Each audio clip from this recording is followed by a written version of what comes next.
Episode की शुरुआत audition से होती है, जिसमें कई प्रतिभागी एक फिल्म के लिए टेस्ट देने आते हैं। झनक देखती है कि जब दूसरे प्रतिभागी टेस्ट देते हैं, तो वह पहले से ही किरदार से जुड़ने की कोशिश करती है।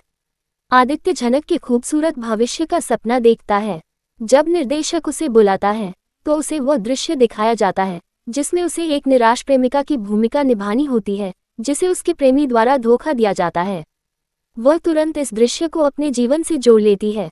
अंत में निर्देशक जनक को स्क्रिप्ट के अनुसार अभिनय करने के लिए कहते हैं, जिसमें उसे अपने प्रेमी से जीवन भर साथ रहने का अनुरोध करना होता है, लेकिन प्रेमी उसकी कोई बात सुनने को तैयार नहीं होता और रिश्ता तोड़ने का फैसला करता है।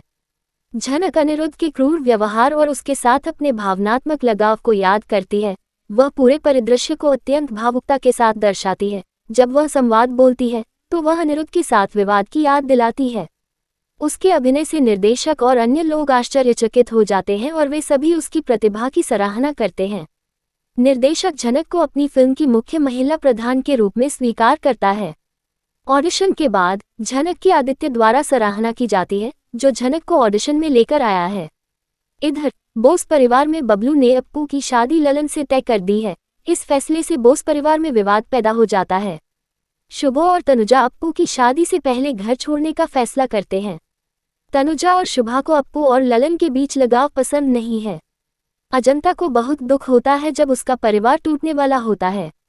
अप्पू के दादा दादी भी भावनात्मक रूप से टूट जाते हैं जब उन्हें एहसास होता है कि उनका परिवार अब साथ नहीं रहेगा। छोटन अपने पिता से बात करता है, जो अपने छोटे बेटे के साथ रहना चाहता है। बिपाशा को शक है कि ललन अप्पू की संपत्ति और पैसे हड़पने की योजना बना रहा है। उसे पक्का यकीन है कि वह कुछ शरारती योजना बना रहा है। तनुजा भी इस सस्पेंस में शामिल हो जाती है। अजंता हैरान हो जाती है जब पूरा परिवार बिना किसी कारण के ललन को दोषी ठहराता है। वह जोर देकर कहती है कि ललन एक ईमानदार आदमी है, जो वास्तव में इस परिवार का भला चाहता है।